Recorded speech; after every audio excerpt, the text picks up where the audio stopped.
ಓಂ ಶ್ರೀ ಗುರು ಬಸವಲಿಂಗಾಯ ನಮಃ. ಸರ್ವರಿಗೂ ಶರಣು ಶರಣಾರ್ಥಿ.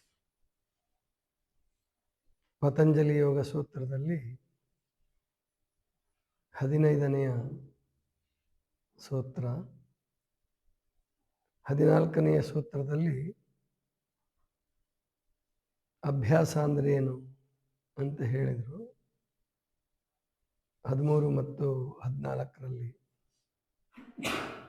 ಮತ್ತು 12, 13ರಲ್ಲಿ ಮತ್ತು ಅಭ್ಯಾಸ ಹೇಗೆ ಮಾಡಬೇಕು, ಸತು ದೀರ್ಘಕಾಲ ನೈರಂತರ್ಯ ಸತ್ಕಾರ ಸೇವಿತೋ ದೃಢಭೂಮಿ, ಇದು 14ನೇದು. 15ನೇದು ವೈರಾಗ್ಯ ಅಂದ್ರೆ ಏನು ಅಂತ ಹೇಳ್ತಾರೆ. ವೈರಾಗ್ಯ ಹೇಗಿರುತ್ತೆ, ವೈರಾಗ್ಯ ಹೇಗಿರಬೇಕು ಅನ್ನುವಂತಹ ವಿಷಯವನ್ನು ಹೇಳ್ತಾರೆ. ದೃಷ್ಟಾನುಶ್ರವಿಕ ವಿಷಯ ವಿಸ್ತೃಷ್ಣಸ್ಯ ವಶೀಕಾರ ಸಂಜ್ಞಂ ವೈರಾಗ್ಯ, ವಶೀಕಾರ ಸಂಜ್ಞ ವೈರಾಗ್ಯಂ. ದೃಷ್ಟಾನುಶ್ರವಿಕ ಅಂದ್ರೆ ನೋಡುವ ಮತ್ತು ಕೇಳುವ. ಇದನ್ನ ಅರ್ಥ ಮಾಡೋರು ಕೇಳುವ ಅಂದ ಕೂಡಲೇ ಸ್ವರ್ಗದ ವಿಷಯಗಳು ಅಂತ ಹೋಗ್ಬಿಡ್ತಾರೆ, ಸತ್ ಮೇಲೆ ಸಿಗ್ತಕ್ಕಂಥದ್ದು ಅಂತ. ಹಂಗೇನಲ್ಲ, ಅದು ಇರಬಹುದು. ಆದ್ರೆ ಇಲ್ಲಿ ನೋಡುವ ಮತ್ತು ಕೇಳುವ. ದೃಷ್ಟಾನುಶ್ರವಿಕ, ದೃಷ್ಟ ಅನುಶ್ರವಿಕ ವಿಷಯ ವಿಸ್ತೃಷ್ಣಸ್ಯ. ನೋಡುವ ಮತ್ತು ಕೇಳುವ ವಿಷಯಗಳಲ್ಲಿ ವಿತೃಷ್ಣ ಉಂಟಾಗೋದು. ತೃಷ್ಣೆ ಅಂದ್ರೆ ದಾಹ, ಬೇಕು ಬೇಕು ಬೇಕು ಅನ್ನೋ ಬಯಕೆ. ಅದಿಲ್ಲದೆ ಇರ್ತಕ್ಕಂಥದ್ದೇ ವೈರಾಗ್ಯ. ವಶೀಕಾರ ಅಂದ್ರೆ ಮನಸ್ಸನ್ನ ವಶೀಕರಣ ಮಾಡ್ಕೊಳ್ಳೋದು. ಯಾವುದರಲ್ಲಿ? ಬೇಡ ಅಂತಕ್ಕಂಥದ್ರಲ್ಲಿ, ಇದು ಬೇಡ ಅನ್ನುವಂಥದ್ದು. ವೈರಾಗ್ಯ ಅಂತಂದ್ರೆ ನಿಮಗೆ ಗೊತ್ತಿದೆ, ಸಾಮಾನ್ಯವಾಗಿ ಎಲ್ಲವನ್ನು ಬಿಟ್ಟು ಹೋಗೋದು. ಈಗ ಮಹಾದೇವ್ಯಕ್ಕನ ಜೀವನವನ್ನು ನಾವು ನೋಡಿದರೆ, ಮಹಾದೇವ್ಯಕ್ಕ ಬೇರೆಯವರಿಗೆ ಬಹಳ ಸುಂದರವಾಗಿ ಕಾಣ್ತಾ ಇದ್ರು. ಕೌಶಿಕನ ಪಾಲಿಗೆ ಬಹಳ ಸುಂದರ. ಆದ್ರೆ ಮಹಾದೇವ್ಯಕ್ಕನನ್ನೇ ಕೇಳಿದರೆ ಅದು ಇನ್ನೂ ವಿಶೇಷ, ವಿಚಿತ್ರ. ಅಮೇಧ್ಯದ ಮಡಿಕೆ, ಮೂತ್ರದ ಕುಡಿಕೆ, ಎಲುವಿನ ತಡಿಕೆ, ಕೀವಿನ ಹಡಿಕೆ, ಸುಡಲಿ ದೇಹವನ್ನು ಒಡಲು ಬಿಡಿದು ಕೆಡದಿರು ಚನ್ನಮಲ್ಲಿಕಾರ್ಜುನ ನರಿಮರುಳು. ಇದು ವೈರಾಗ್ಯ. ಅಲ್ಲಿ ಕೌಶಿಕನಿಗೆ, ಮಹಾರಾಜನಿಗೆ ಸೌಂದರ್ಯ ಕಾಣಿಸ್ತಾ ಇದ್ರೆ, ಇಲ್ಲಿ ಮಹಾದೇವ್ಯಕ್ಕನಿಗೆ ವೈರಾಗ್ಯದ ದೃಷ್ಟಿಯಿಂದ ನೋಡಿದಾಗ ಶರೀರ ಅದೊಂದು ಮಲದ ಭಾಂಡವಾಗಿ ಮತ್ತು ಮೂಳೆಯ ತಡಿಕೆಯಾಗಿ ಕೀವಿನ ಹೊಲಸು ತುಂಬಿದಂತಹ ಆ ಒಂದು ಭಾಂಡವಾಗಿ ಕಾಣಿಸ್ತಾ ಇದೆ. ಅಂದ್ರೆ ನೋಡುವ ದೃಷ್ಟಿಕೋನ ಬದಲಾವಣೆ ಆಗಿದೆ. ವೈರಾಗ್ಯ ದೃಷ್ಟಿ ಅಂತಂದ್ರೆ ಈ ಸಂಕುಚಿತ ವಿಷಯಗಳಲ್ಲಿ, ದುಃಖವನ್ನು ಉಂಟು ಮಾಡ್ತಕ್ಕಂಥ ವಿಷಯಗಳಲ್ಲಿ ವಿರಾಗವನ್ನು ಬೆಳೆಸ್ಕೊಳ್ತಕ್ಕ. ರಾಗ ಅಂದ್ರೆ ಪ್ರೀತಿ, ರಾಗ ಅಂದ್ರೆ ಪ್ರೀತಿ, ಅತಿ ಪ್ರೀತಿ. ವಿರಾಗ ಅಂದ್ರೆ ಪ್ರೀತಿ ಇಲ್ಲದೆ ಇರ್ತಕ್ಕಂಥದ್ದು. ವೈರಾಗ್ಯ ಅಂದ್ರೆ ಪ್ರೀತಿ ಇಲ್ಲದೆ ಇರ್ತಕ್ಕಂಥದ್ದು. ಇದು ಜನ್ಮ ಜನ್ಮಾಂತರದ ಸಾಧನೆಯ ಬಲದಿಂದ ಹುಟ್ಟುತ್ತೆ, ಸುಮ್ಮನೆ ಬರಲಿಲ್ಲ. ಯಾವ ಕೆಟ್ಟದ ಆಗ್ತಾ ಇದೆ ಅಂತಂದ್ರೂ ಕೂಡ ದುಶ್ಚಟ ಬಿಡೋದಕ್ಕೆ ಸಿದ್ಧನಿಲ್ಲ ಮನುಷ್ಯ. ಅಂದ್ರೆ ಬಿದ್ದು ಎದ್ದು ಕೈಕಾಲು ಮುರ್ಕೊಂಡು, ಮನೆ ಹಾಳು ಮಾಡಿಕೊಂಡು, ಹೆಂಡತಿ ಮಕ್ಕಳಿಗೆಲ್ಲ ತೊಂದರೆ ಕೊಟ್ಕೊಂಡು ಮತ್ತು ದುಶ್ಚಟದಲ್ಲಿ ಬೀಳುವ ಜನ ಎಲ್ಲಿ? ಎಲ್ಲವೂ ಇದ್ದು ಕೂಡ ಬುದ್ಧನಿಗೆ, ಅಲ್ಲಮ ಪ್ರಭುಗಳಿಗೆ, ಮಹಾದೇವಿ ಅಕ್ಕನವರಿಗೆ, ಬಸವಣ್ಣನವರಿಗೆ ಎಲ್ಲವೂ ಇತ್ತು. ಎಲ್ಲವೂ ಯಾರೂ ತಪ್ಪು ಅಂತ ಅಂತಿರ್ಲಿಲ್ಲ. ಅವರು ವಿಷಯ ಭೋಗದಲ್ಲಿ ಇದ್ದಿದ್ರೆ, ಸಂಸಾರದಲ್ಲಿ ಇದ್ದಿದ್ರೆ, ಬದುಕಿ ಹೋಗಿದ್ರೆ ಎಲ್ಲ ಏನು ಯಾರು ಆಕ್ಷೇಪಣೆ ಮಾಡ್ತಿರ್ಲಿಲ್ಲ. ಇನ್ನು ಪಟ್ಟದರ್ಶಿಯ ಸ್ಥಾನ ಸಿಗ್ತಾ ಇತ್ತು. ಅಂಥದ್ರಲ್ಲಿ ಅದ್ಯಾವುದು ಬೇಡ, ನನಗೆ ಪರಮಾತ್ಮನೇ ಬೇಕು. ಇಲ್ಲಿ ಮಹಾದೇವಕ್ಕನ ಗುರಿ ಚನ್ನಮಲ್ಲಿಕಾರ್ಜುನನ ಪಡೆಯೋದು, ಅಂದರೆ ಪರಮಾತ್ಮನ ಆತ್ಮಸುಖವನ್ನು ಪಡೆಯೋದು. ಆ ಯೋಗ ಪಟುವಿಗೆ, ಯೋಗ ಮಾರ್ಗದಲ್ಲಿ ನಡೀತಕ್ಕಂಥವ್ರಿಗೆ ಅಲ್ಲಿ ದೇವರು ಬಂದು ಪ್ರತ್ಯಕ್ಷ ಆಗಿ ಸಾಕ್ಷಾತ್ಕಾರ ಆಗಬೇಕು ಅಂತಲೂ ಬಯಸಲ್ಲ ಯೋಗ ಜೀವಿ. ಅದು ನನಗೆ ಅಗತ್ಯ ಇಲ್ಲ. ಶಾಂತಿ ಸಮಾಧಾನ ಜೊತೆಗೆ ಚಿತ್ತವೃತ್ತಿಯ ನಿರೋಧ ಆಗಲಿ, ನಾನು ಏನು ಇಲ್ಲಿ ನಿಯಮಬದ್ಧವಾಗಿ ಬದುಕಬೇಕು, ನಿಯಮಾನುಸಾರವಾಗಿ ಬದುಕಬೇಕು, ಹಾಗೆ ಬದುಕಿ ಅಸಂಪ್ರಜ್ಞಾತ ಸಮಾಧಿ, ಅದನ್ನೇ ಲಿಂಗಾಂಗ ಸಾಮರಸ್ಯ ಅಂತ ಕರಿಬಹುದು. ಸಂಪ್ರಜ್ಞಾತ, ಅಸಂಪ್ರಜ್ಞಾತ, ಅಥವಾ ಸವಿಕಲ್ಪ ಅಥವಾ ನಿರ್ವಿಕಲ್ಪ ಅಂತ ಹೇಳ್ತಾರೆ. ನಿರ್ವಿಕಲ್ಪ ಅಂದರೆ ಸಂಪೂರ್ಣ ಐಕ್ಯ ಸ್ಥಿತಿ, ಸಂಪೂರ್ಣವಾಗಿ. ಇನ್ನು ಅವನು ಪ್ರಾಯಶಃ ಮತ್ತೆ ಹುಟ್ಟುವ ಅಗತ್ಯ ಇಲ್ಲ. ಆದರೂ ಕೂಡ ಮುಂದೆ ಹೇಳ್ತಾರೆ ಅದನ್ನು, ಎಂತಹ ಸಮಾಧಿ ಸ್ಥಿತಿ ಪಡೆದಂಥವನು ಕೂಡ ಒಂದು ಸಣ್ಣ ವಾಸನೆಗೆ ಸಿಲುಕಿದ್ರೆ, ಅಂದರೆ ಜಗತ್ತನ್ನು ಉದ್ಧಾರ ಮಾಡಬೇಕು, ಇಂತಹ ಸೇವೆ ಮಾಡಬೇಕು, ಸಂಘಟನೆ ಮಾಡಬೇಕು ಅಂತಕ್ಕಂಥ ಅಪೇಕ್ಷೆ ಇದ್ರೆ ಅವ್ರು ಮತ್ತೆ ಹುಟ್ಟು ಬರ್ತಾರೆ. ಅವ್ರನ್ನೇ ಅವತಾರ ಪುರುಷರು ಅಂತ ಕರೀತಾರೆ. ಅವರು ಶಕ್ತಿಯನ್ನು ಪಡೆದುಕೊಂಡು, ಅದ್ಭುತವಾದ ಶಕ್ತಿಯನ್ನು ಪಡೆದುಕೊಂಡು ನಿರ್ಲಿಪ್ತ ಭಾವವನ್ನು ಬೆಳೆಸಿಕೊಂಡು ಬದುಕ್ತಾರೆ. ಅದೇ ವೈರಾಗ್ಯ ಅಂದರೆ ಬಹಳ ಸುಲಭವಾಗಿ ಹೇಳ್ಬೇಕಂದ್ರೆ ನಿರ್ಲಿಪ್ತ ಭಾವ.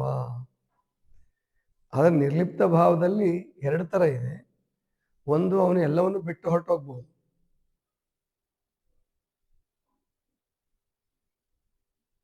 ಮಹಾದೇವಕ್ಕನ ಥರ, ಅಲ್ಲಮ ಪ್ರಭುಗಳ ಥರ ಎಲ್ಲವನ್ನೂ ಬಿಟ್ಟು ಹೊರಟೋಗ್ಬೋದು.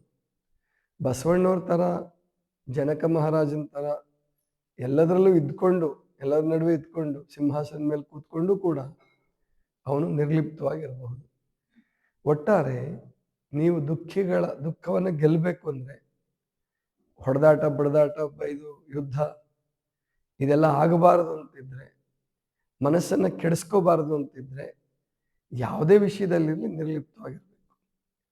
ಯಾಕೆ ಅಂದರೆ ಈ ಜಗತ್ತಿನಲ್ಲಿ ಎಲ್ಲವೂ ನಾವು ಅಂದ್ಕೊಂಡಂಗೆ ಆಗಲ್ಲ, ಆಗೋದಿಲ್ಲ. ಅವನೆಂಥ ಸಿದ್ಧ ಪುರುಷನೇ ಇರಲಿ, ಅವತಾರಿ ಪುರುಷನೇ ಇರಲಿ, ಪ್ರವಾದಿನೇ ಇರಲಿ, ಯಾರೇ ಇರಲಿ, ತನ್ನ ಅನಿಸಿಕೆಗೆ ವಿರುದ್ಧವಾಗಿ ಅನೇಕ ಸಂಗತಿಗಳು ನಡೆಯುತ್ತೆ.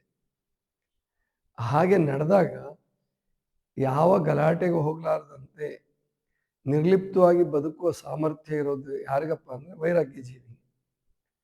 ವೈರಾಗ್ಯ ಜೀವನಕ್ಕೆ ಮದುವೆ ಆಗದೆ ಇರ್ತಕ್ಕಂಥದ್ದು, ಕಾವಿ ಧಾರಣ ಮಾಡ್ಕೊಳ್ತಕ್ಕಂಥದ್ದು, ಮಠಗಳಲ್ಲಿ, ಗುಡಿಗಳಲ್ಲಿ ಅಥವಾ ಅರಣ್ಯದಲ್ಲಿರ್ತಕ್ಕಂಥದ್ದು ಸ್ವಲ್ಪ ಸಹಕಾರಿ ಇರ್ಬೋದು, ಸಹಾಯಕಾರಿ ಅಂತ. ಆದರೆ ಅದೇ ಅಂತಿಮ ಸಿದ್ಧಿ ಅಲ್ಲ. ಹಿಮಾಲಯಕ್ಕೆ ಹೋಗಿ ಅಲ್ಲೇ ಚಳಿಲೇ ಒದ್ದಾಡಿಕೊಂಡು ಅಲ್ಲಿದ್ದರೂ ಕೂಡ ಈ ದೃಷ್ಟ ಅನುಶ್ರವಿಕ ಅಂತ ಇದೆಯಲ್ಲ, ಇದು ಗಮನಿಸ್ಬೇಕಾದ್ದು. ಅನುಶ್ರವಿಕ ವೈರಾಗ್ಯ ಅಂದರೆ ನಾನು ಸ್ವರ್ಗದ್ದು ಸತ್ಮೇಲೆ ಪಡಿತಕ್ಕಂಥದ್ದಲ್ಲ. ಹಿಮಾಲಯದಲ್ಲಿ ಇದ್ಕೊಂಡು ಇಲ್ಲಿ ರಾಜಕಾರಣಿಗಳು ಅಥವಾ ಶ್ರೀಮಂತರು ಅಥವಾ ಏನು ಬಹಳ ದೊಡ್ಡ ದೊಡ್ಡ ಅಧಿಕಾರಿಗಳು ಒಳ್ಳೆ ವೈಭವಯುತವಾಗಿ ಬದುಕ್ತಿರ್ತಾರೆ, ಎಲ್ಲರ ಜೊತೆ ಚೆನ್ನಾಗಿ ಬದುಕ್ತಿರ್ತಾರೆ, ಕೀರ್ತಿ ಗಳಿಸ್ತಿರ್ತಾರೆ. ಆವಾಗ ಅವ್ರನ್ನ ನೋಡಿ ನನಗೆ ಹೊಟ್ಟೆ ಕಿಚ್ಚಾದರೆ ನಾನು ಹಿಮಾಲಯದಲ್ಲಿದ್ದರೂ ಕೂಡ ಅದು ವೈರಾಗ್ಯ ಅಲ್ಲ. ಅದನ್ನು ಸರಿಯಾಗಿ ತಿಳ್ಕೊಬೇಕು ನಾವು. ಅವ್ರಿಗೆ ಹಿಮಾಲಯದಲ್ಲಿದ್ದವರು ಆವಾಗ ನಾನು ನೋಡಿ 10-11 ವರ್ಷದ ಹಿಂದೆ ಹರಿದ್ವಾರಕ್ಕೆ ಹೋಗಿದ್ವಿ. ಹೋದಾಗ ಅಲ್ಲಿ ಒಂದು 3-4 ಜನ ನಮಗೆ ಭೇಟಿಯಾದಂಥವ್ರು ರಾಮದೇವ್ ಬಾಬಂಗೆ ಬೈತಿದ್ರು ಅವಾಗ. ಯಾಕೆಂದ್ರೆ ರಾಮದೇವ್ ಬಾಬಾ ಒಳ್ಳೆ ಹೆಸರು ಪಡ್ಕೊಳ್ತಾ ಇದ್ರು. ಅವಾಗ ಬಹಳ ದೊಡ್ಡ ಆಶ್ರಮ ಕಟ್ಟಿದ್ರು, ಕೋಟ್ಯಾಂತರ ಗಟ್ಟಲೆ. ಏನೂ ಇಲ್ಲದೆ ಇರ್ತಕ್ಕಂಥ ಒಬ್ಬ ಸನ್ಯಾಸಿ ಯೋಗ ಮಾಡಿಸಿ ಮತ್ತು ರಾಜಕಾರಣಿಗಳ ಸಹಾಯ ತಗೊಂಡು, ಉದ್ಯಮಿಗಳ ಸಹಾಯ ತಗೊಂಡು ಆಶ್ರಮ ಮಾಡಿದರು. ಇದನ್ನ ದ್ವೇಷ ಮಾಡ್ತಕ್ಕಂಥವ್ರು ಅಲ್ಲೇ ಇದ್ರು, ಹಿಮಾಲಯದಲ್ಲೂ ಇದ್ರು, ಹರಿದ್ವಾರದಲ್ಲೂ ಇದ್ರು. ಅವನಿಗೇನು ಬರುತ್ತೆ, ಅವನು ಸರ್ಕಸ್ ಮಾಡ್ತಾನೆ. ಏನೇ ಇರಲಿ, ಯೋಗ ಮಾಡ್ತಕ್ಕಂಥದ್ದು ಆರೋಗ್ಯ ದೃಷ್ಟಿಯಿಂದ ಒಳ್ಳೆಯದೇ. ಅವ್ರ ಮುಂದೆ ವ್ಯಾಪಾರದಲ್ಲಿ ಕೆಡಿಸ್ಕೊಂಡ್ರು, ಆ ಮಾತು ಬೇರೆ. ವ್ಯಾಪಾರದಲ್ಲಿ ಕಲಬೆರಕೆ ಮತ್ತು ಉಪಯೋಗ ಹಾಳಾದಂಥ ಸಾಮಾನುಗಳನ್ನ ಹಾಕೋದು, ದುಡ್ಡು ಮಾತ್ರ ಸಖತ್ತಾಗಿ ವಸೂಲು ಮಾಡೋದು, ಜವಾಬ್ದಾರಿ ಇಲ್ಲ, ಬೇಜವಾಬ್ದಾರಿ ತನದಿಂದ ಕೆಡಿಸ್ಕೊಂಡು ಹೆಸರನ್ನ. ಮತ್ತು ಸ್ವದೇಶಿ ಸ್ವದೇಶಿ ಅಂತ ಹೇಳ್ಬಿಟ್ಟು ವಿದೇಶಿ ಕಂಪನಿಗಳ ಮಾಲ್ಗಳನ್ನು ತಗೊಂಡು ತಮ್ಮ ಬ್ರ್ಯಾಂಡ್ ಹಾಕ್ಕೊಂಡ್ರು. ಅದು ಬಹಳ ದೊಡ್ಡ ಅನ್ಯಾಯ, ಮೋಸ. ಅದು ಒಂಥರ ಮೋಸನೇ. ಅದು ಅವರು ತಪ್ಪಿರ್ಬೋದು. ಆಮೇಲೆ ಅದು ಇತ್ತೀಚೆಗೆ ಗೊತ್ತಾಗಿದ್ದು. ಈಗ ಒಂದು 6-7 ವರ್ಷದಲ್ಲಿ ಗೊತ್ತಾಗಿದ್ದು, 7-8 ವರ್ಷದಲ್ಲಿ ಗೊತ್ತಾಗಿದ್ದು. ಆದರೆ ಆವಾಗ 14ನೇ ಇಸ್ವಿನಲ್ಲಿ ನಾವು ಹೋದಾಗ ಚೆನ್ನಾಗಿ ಮಾಡ್ತಾಯಿದ್ರು, ಒಳ್ಳೆ ಕೆಲಸ ಮಾಡ್ತಾಯಿದ್ರು, ದೇಶಕ್ಕಾಗಿ ಮತ್ತು ಭ್ರಷ್ಟಾಚಾರದ ವಿರುದ್ಧ ಹೋರಾಟ ಮಾಡ್ತಿದ್ರು. ಅದನ್ನು ಒಪ್ಕೊಳ್ಳೋದಕ್ಕೂ ಕೂಡ ಸಿದ್ಧವಾಗಿರಲಿಲ್ಲ. ಇದು ರಾಗ, ಇದು ಅಥವಾ ಮತ್ಸರ, ವೈರಾಗ್ಯ ಅಲ್ಲ ಇದು. ಅವನು ದಿಗಂಬರನಾಗೇ ಇರ್ಬೋದು, ಬಟ್ಟೆ ಸಹಿತ ಧರಿಸಿರ್ಲಿಕ್ಕಿಲ್ಲ. ಚಳಿಯಲ್ಲಿ ಏನು ಬತ್ತಲೆ ನಿಂತ್ಕೊಂಡು ತಪಸ್ಸು ಮಾಡ್ತಿರ್ಬೋದು, ಉಪವಾಸ ಮಾಡ್ತಿರ್ಬೋದು, ಊಟ ಬಿಟ್ಟು ಮತ್ತೇನೋ ಗಡ್ಡೆ ಗೆಣಸು ತಿನ್ಕೊಂಡು ಅಥವಾ ಮತ್ತೇನೋ ತಂತ್ರ ಮಾಡಿಕೊಂಡು ಗಾಂಜಾ ಸೇರಿಕೊಂಡು ಹಸಿವನ್ನು ತಡಿಬಹುದು. ಆದರೆ ಈ ಥರ ವೈರಾಗ್ಯ ಇಲ್ಲದೆ ಹೋದರೆ, ಅಂದರೆ ಸದ್ಭಾವನೆ ಅಂತಲೂ ಇಟ್ಕೊಳ್ಬೇಕಾದ್ರೆ, ನಿರ್ಲಿಪ್ತತೆ ಬರಬೇಕಾದ್ರೆ ದುರ್ಭಾವನೆ ಇದ್ರೆ ನಿರ್ಲಿಪ್ತತೆ ಬರಲ್ಲ, ಸದ್ಭಾವನೆ ಇದ್ದರೆ ಮಾತ್ರ ನಿರ್ಲಿಪ್ತತೆ ಬರ್ತದೆ. ಈಗ ನನಗೆ ವಿರುದ್ಧವಾದ ವಾತಾವರಣ ನಡೀತಾ ಇದೆ, ನನಗೆ ಅಭಿಪ್ರಾಯ ಭೇದ ಇದೆ ಯಾವುದೋ ಒಂದು ವಿಷಯದಲ್ಲಿ, ಆದರೂ ಅವ್ರ ಕೈ ಮೇಲಾಗ್ತಿದೆ. ಆಗಲಿ, ಒಳ್ಳೇದಾದರೂ ಆಗಲಿ, ಯಾರಿಂದನಾರಾಗಲಿ ಒಳ್ಳೇದಾದರೂ ಸಾಕು. ದೇಶಕ್ಕೆ, ಸಮಾಜಕ್ಕೆ, ಧರ್ಮಕ್ಕೆ ಮತ್ತು ವ್ಯಕ್ತಿಗಳಿಗೆ ಒಳ್ಳೇದಾಗಬೇಕು ಅನ್ನುವ ಭಾವ ಇದ್ದರೆ ಅದೇ ವೈರಾಗ್ಯ ಅಷ್ಟೇ. ತುಂಬ ತಲೆ ಕೆಡಿಸ್ಕೊಳ್ಳೋ ಅಗತ್ಯ ಇಲ್ಲ. ಯಾವುದೇ ದೃಷ್ಟಿಯಿಂದ ನನ್ನ ಹಿತೈಷಿ, ಕೆಲವು ಸಾರಿ ಏನಾಗುತ್ತೆ ಅಂತಂದರೆ, ವೈರಾಗ್ಯ ಇಲ್ಲದೆ ಹೋದರೆ ದಾಯಾದಿಗಳು ಜಗಳ ಆಡ್ತಿರ್ತಾರೆ ನೋಡ್ಬೇಕು. ಕೋರ್ಟ್ಗೆ ಹೋಗಿ ಒದ್ದಾಡ್ತಿರ್ತಾರೆ, ಹಿಂಸೆ ಪಟ್ಕೊತಿರ್ತಾರೆ, ದುಡ್ಡು ಹಾಳು ಮಾಡ್ಕೊತಿರ್ತಾರೆ. ಇಲ್ಲಿ ವೈರಾಗ್ಯ ಇಲ್ಲ ಅವರಲ್ಲಿ. ತನ್ನ ಸ್ವಂತ ಅಣ್ಣನೇ, ಸ್ವಂತ ತಮ್ಮನೇ, ತನ್ನ ಬಂಧು ಬಳಗದವರೇ, ಅವ್ರಿಗೆ ಒಳ್ಳೇದಾಗಲಿ ಬಿಡಪ್ಪ, ಏನಾರು ಮಾಡ್ಕೊಳ್ಳಿ, ನನಗೊಂದು ಸ್ವಲ್ಪ ಹಾನಿಯಾದರೂ ಪರವಾಗಿಲ್ಲ, ಈ ರೀತಿ ಭಾವ ಇದ್ದರೂ ಕೂಡ ಅದು ವೈರಾಗ್ಯ, ಅದು ನಿರ್ಲಿಪ್ತ ಭಾವ. ಅದು ನಿರ್ಲಿಪ್ತ ಭಾವ ಯಾವಾಗ ಬರುತ್ತೆ ಅಂದರೆ, ಅದು ಸದ್ಭಾವನೆ ಇದ್ದರೆ ಮಾತ್ರ. ಅದನ್ನೇ ಶಂಕರಾಚಾರ್ಯರ ಬಹಳ ಅದ್ಭುತವಾದ ಒಂದು ಶ್ಲೋಕ ಇದೆಯಲ್ಲ, ಏನು, ಸತ್ಸಂಗತ್ವೇ ನಿಸ್ಸಂಗತ್ವಂ, ನಿಸ್ಸಂಗತ್ವೇ ನಿರ್ಮೋಹತ್ವಂ, ನಿರ್ಮೋಹತ್ವೇ ನಿಶ್ಚಲತತ್ವಂ, ನಿಶ್ಚಲತತ್ವೇ ಜೀವನ್ ಮುಕ್ತಿ. ಆ ನಿರ್ಮೋಹತ್ವ ಇದೆಯಲ್ಲ, ಅದೇ ವೈರಾಗ್ಯ ಅಷ್ಟೇ. ಭಾಳ ತಲೆ ಕೆಡಿಸ್ಕೊಳ್ಬೇಕಾಗಿಲ್ಲ. ಆಮೇಲೆ ನೋಡಿದ್ರ ಮೇಲೆ ನಮಗೆ ರಾಗ ಬರ್ಬೋದು, ಕೇಳಿದ್ರ ಮೇಲೆ ರಾಗ ಬರ್ಬೋದು, ಅಂದರೆ ಅತಿಯಾದ ಮೋಹ ಬರ್ಬೋದು. ಇದು ಯಾವುದೂ ಇಲ್ಲದೆ ನೋಡಲಿ, ಕೇಳಲಿ, ಬೇರೆಯವ್ರೇನೋ ಸಂತೋಷ ಪಟ್ಕೊಳ್ತಾ ಇರಲಿ, ಅವ್ರಿಗೆ ಬೇಕಾದಷ್ಟು ವೈಭವ ಸಿಗ್ತಾ ಇರಲಿ, ಅದು ಅವರ ಪ್ರಾಪ್ತಿ ಇರ್ಬೋದು. ಇದು ನನ್ನ ಪ್ರಾಪ್ತಿ, ನನಗೆ ಸಿಕ್ಕಂಥದ್ದು ಇಷ್ಟು. ಇದನ್ನು ನಾನು ಉಪಯೋಗಿಸ್ಕೊಂಡು ನನ್ನ ಉದ್ಧಾರವನ್ನು ನಾನು ಹೇಗೆ ಮಾಡ್ಕೊಳ್ಬೇಕು, ನಾನು ಯೋಗ ಮಾರ್ಗದಲ್ಲಿ ಹೇಗೆ ನಡ್ಕೊಳ್ಬೇಕು, ಇದನ್ನು ಅರ್ಥ ಮಾಡಿಕೊಂಡು ಯೋಗ ಮಾರ್ಗದಲ್ಲಿ ಬದುಕೋದಿದೆಯಲ್ಲ, ಇದು ವೈರಾಗ್ಯ. ವೈರಾಗ್ಯ ಜೀವಿ ಅಂದ ಕೂಡಲೇ ಸಂಸಾರ ಬಿಟ್ಟು ಹೋಗಬೇಕು ಅಂತ ಅಲ್ಲ, ಹಂಗೇನಿಲ್ಲ. ಪತಂಜಲಿಗಳು ಅದನ್ನೆಲ್ಲೂ ಹೇಳಲ್ಲ. ಆಮೇಲೆ ಸತ್ತ ಮೇಲಿನ ಸ್ವರ್ಗದ ಬಗ್ಗೆನೂ ಎಲ್ಲೂ ಪ್ರಸ್ತಾಪ ಮಾಡಲ್ಲ, ಎಲ್ಲೂ ಪ್ರಸ್ತಾಪ ಮಾಡಿ. ಇದುವರೆಗೂ ನಾನು ನೋಡಿರೋ ಹಾಗೆ ಸತ್ತ ಮೇಲೆ ಸ್ವರ್ಗ ಸಿಗುತ್ತೆ, ಅದಕ್ಕೋಸ್ಕರ ಯಾಗ ಯಜ್ಞ ಮಾಡಿ, ಅದೊಂದು ಹುಚ್ಚಿತ್ತು ನಮ್ಮ ದೇಶದಲ್ಲಿ. ಯಾಗ ಯಜ್ಞ ಮಾಡಿಬಿಟ್ರೆ ಸ್ವರ್ಗಕ್ಕೆ ಹೊರಟೋಗ್ತೀವಿ, ಆ ಒಂದು ಹೋತವನ್ನು ಬಲಿ ಕೊಟ್ಬಿಟ್ರೆ, ಹೋತವನ್ನು ಅದನ್ನು ಏನು ಒಂದೊಂದು ಮಾಂಸಖಂಡ ಚುಚ್ಚಿ ತೆಗೆದು ಆ ಯಜ್ಞ ಕೂಟದಲ್ಲಿ ಹಾಕ್ತಿದ್ರಂತ ಅವಾಗ. ಅದಕ್ಕೆ ಬಸವಣ್ಣವ್ರು ಹೇಳೋದು, ಮಾತಿನ ಮಾತಿಂಗೆ ನಿನ್ನ ಕೊಂದಾರೆಂದು ಎಲೆ ಹೋತ ಹೇಳೋ ಕಣ್ಯ. ಇವರೆಲ್ಲ ಸ್ವರ್ಗದ ಆಸೆ ಇರ್ತಕ್ಕಂಥವ್ರು. ಅದು ಕೂಡ ತನಗೆ ತಾನೇ ಮಾಡ್ಕೊಳ್ತಕ್ಕಂಥ ಅನ್ಯಾಯ, ಈ ಮಾನವ ಜನ್ಮಕ್ಕೆ ಮಾಡ್ತಕ್ಕಂಥ ಅನ್ಯಾಯ. ಇವಾಗ ನಮಗೇನು ಮಾನವ ಜನ್ಮ ಬಂದಿದೆ, ಇದನ್ನು ಚೆನ್ನಾಗಿ ಅರ್ಥ ಮಾಡ್ಕೊಂಡು ಸತ್ತ ಮೇಲಿನ ವಿಷಯಕ್ಕೆ ಅದನ್ನು ಬಿಟ್ಬಿಡಿ, ಅದನ್ನೇ ಶರಣರು ಹೇಳೋದು.